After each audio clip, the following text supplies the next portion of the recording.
Dude, Jeep is pissed off about what happened just a couple days ago at the Los Angeles Auto Show, and I have a statement from them right here. Let's hear it. So here's what a Jeep statement reads. The actions taken to disassemble the all-new Jeep Recon on display at the LA Auto Show were both destructive and unprofessional. The vehicle in question is a pre-production show car.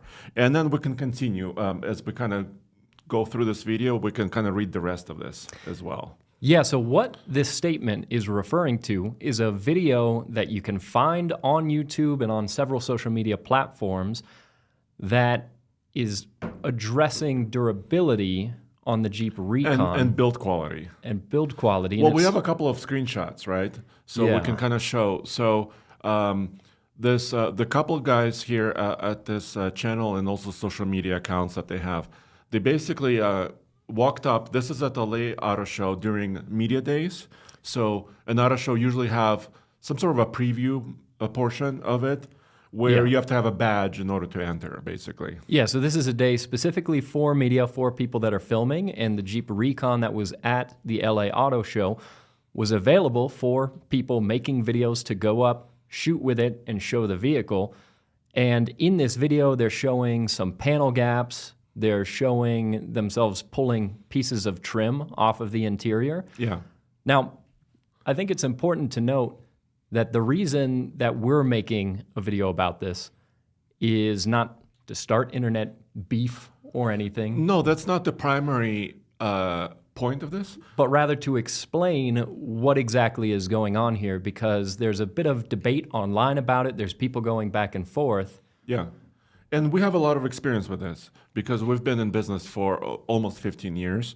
I started doing, full-time work at TFL Studios about, 13 years ago. You've been here for several years. Yeah, about 5-6 years. And we've interacted with a lot of prototypes and also a lot of pre-production vehicles, which is what this is. Yeah. And it's not mentioned in this particular short, but the Jeep that they're filming is a pre-production vehicle. So this is not something that came off of the assembly line like how the actual production vehicles are going to be. Exactly, and here's what the continuation of the Jeep statement says. Just let me restart that sentence. The vehicle in question is a pre-production show car built exclusively for reveals and events to highlight the design inspiration for the final product. These prototype units are typically hand-built and not intended to demonstrate final production durability, quality, or integrity of materials. So, and we've interacted with this even. We've driven on events and we've videoed camouflaged vehicles as well. So this is kind of where it starts. Here's a video clip of Tommy actually interacting and filming with a pre-production, test mule, camouflaged Honda Pilot. Yeah, and this is one that's meant to demonstrate the powertrain, the four-wheel drive system. So this particular vehicle that Tommy was filming was most of the way there in that sense, but likewise, this interior would have very likely been not complete. Now, a lot of people, when they hear hand-built, they think, well, then that means this... It's like a Rolls Royce. Yeah, this vehicle is going to be of higher quality than the production vehicle. That's not how this works. These machines don't come off of the assembly line. I'm not sure that manufacturers would want to put it this way, but pre-production vehicles and prototypes are, to varying degrees, because there are a lot of different stages of completion, are essentially like large scale models. They're there to show you what these vehicles are going to look like. Some of them, this one in particular, the Honda Pilot that we're looking at, not Passport, is a test mule. So this one was functional and actually, like we said, pretty much there as far as the powertrain is concerned. So there's all different stages of these things. Yeah, and also manufacturer representatives would be very upfront with all the media or whoever is participating in these events, and also the auto show, for example, where there's some rules, agreements. Like, for example, for this particular video, Tommy and our videographer Cole weren't allowed basically to show the interior, and sometimes the interior is actually covered. So when you're driving a prototype, there's actually a sheet of I don't know, rubber or plastic actually on top of the dash. So Yeah. you're not seeing the buttons or you're not seeing a lot of the screens. And the reason they'll do that with a pre-production model is because the interior might not be all the way there yet.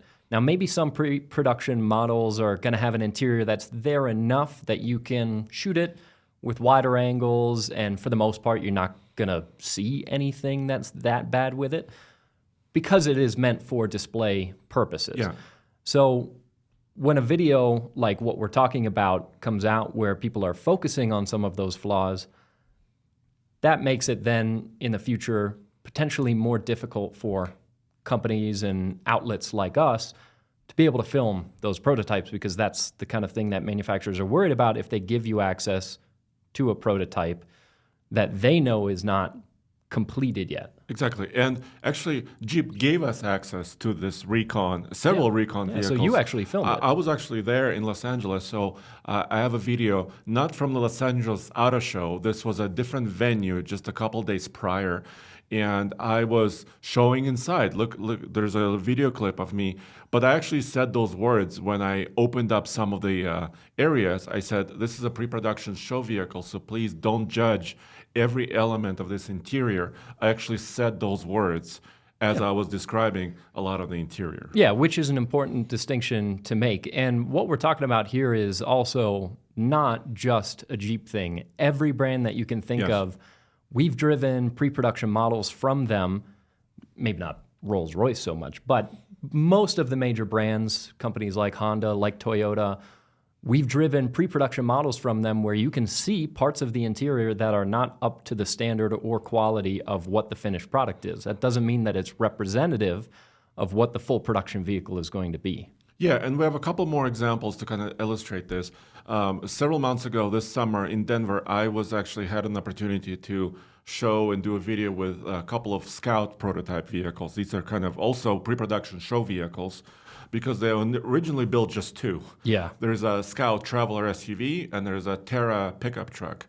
And I had an opportunity before the crowd showed up. You know, I talked to the Scout representatives. We did a video together showing some of the features.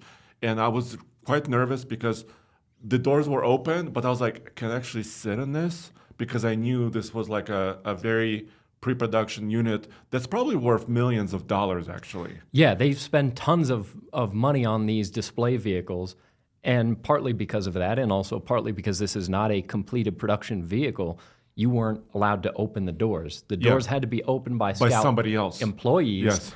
and they were even a little wary of letting you sit in the driver's seat. Yeah, but they finally said, yes, you could sit. So I actually was very thankful because I could kind of hold the steering wheel. I could see how much headroom I had, right? I could see how much legroom I had. So I had a really good representation of what happened. But these switches are not final. Like I wasn't supposed to be like toggling them up and Or down. tugging on them. Tugging or like trying to, open up the screen or move anything around because this is just a representation of what it will be. And likewise, you sitting down in that driver's seat of this pre-production vehicle, you wouldn't be talking about the quality of materials or how comfortable is the seat and the cushioning in it, because all of those things are things that are subject to change. What is in this pre-production vehicle for display purposes. I actually touched the tray. Did you see that? Yeah. A little bold of you. Bold move, right? Yeah, but again, we're joking about it a little bit, but these vehicles, they're not production vehicles. These are not the vehicles that we evaluate in a review. Rather, we try to show the design because that's what they're intended for.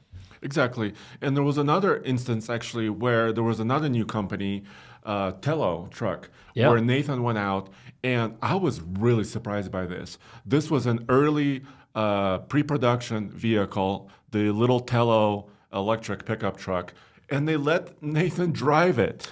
Yeah, which is surprising because especially a lot of pre-production vehicles were definitely not able to drive. Like we just said, that Scout pre-production. Not really drivable representation. Yeah, you weren't even allowed to open the door on it. So the fact that TFL let Nathan drive one of their prototype or pre-production vehicles. By the way, on private property, this was not a public road or street, right? Because there's also a difference where when you're an employee of a company like TFL or Scout or Jeep or any company, you basically are insured through them, right? So you you could drive a pre-production vehicle maybe on a public street if it's ready for that. But if you and I jumped into that, we're not employed by them. Yeah. So anything that could happen on the street could be a legal matter, right? Yeah, and to further illustrate, too, the differences between these pre-production vehicles and the finished products that come off of the assembly line as part of regular production that you can go out to a dealership and buy, every one of these pre-production vehicles and every single part on it, every nut and bolt and the wheels and the mirrors and the steering wheel, none of that can escape the crusher. Either the manufacturer who built this prototype pre-production, sometimes if it's an important vehicle, they'll store it.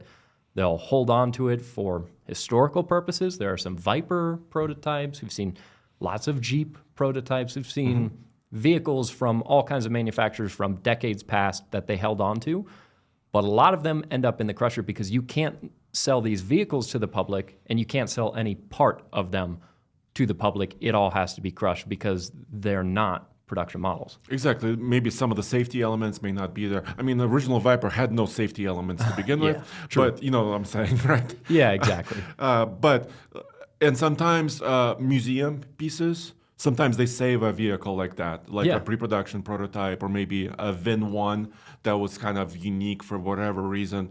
Some people pluck them out, and they're display vehicles basically in museums or collections or something like that. Yeah, and again, pre-production is a broad term that goes everywhere from early prototypes that don't necessarily look that much like the finished product to even at times vehicles that came off of the assembly line but came off of the assembly line before all of the testing and certification was completed with those vehicles, and so that they're still not able to be sold even though they might be physically identical to an actual production model. Exactly. And we've seen, for example, some Toyota early vehicles that we've actually tested here in Colorado, which have pre-production stickers on them, right? Yeah. Or at least interior placards for that, where some of the interior elements like the cup holders or the door cards are in this like glossy material, not the final plastic, right? Yeah. So there's various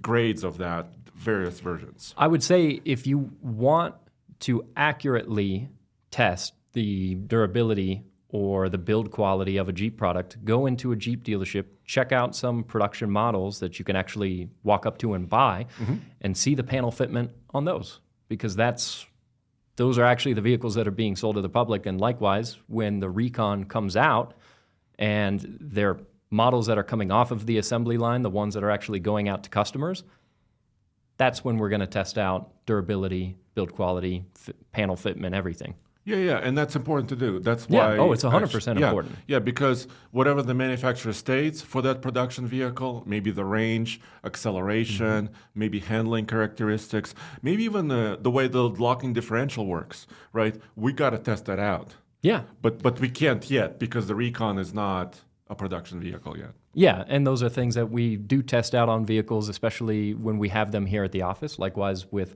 the Cybertruck, obviously there were a lot of concerns with build quality on that vehicle that were well-founded, and we owned a Cybertruck, so we were able to see some of those things firsthand, film them, talk about them, document them, because like you said, it's an important aspect of a vehicle, no doubt. Exactly. Well, yeah, we just kind of wanted to explain that because there was some confusion. For sure, there was some debate, so Yeah. we wanted to weigh in at least our opinions about it because we operate in this world. We see a lot of these prototype and pre-production vehicles, and we interact with them a ton. So we figured it was something that was worth discussing. Yeah, and it's understandable why Jeep is upset about this. For sure. Yeah, it's really understandable. Thanks for joining us, and we'll see you next time.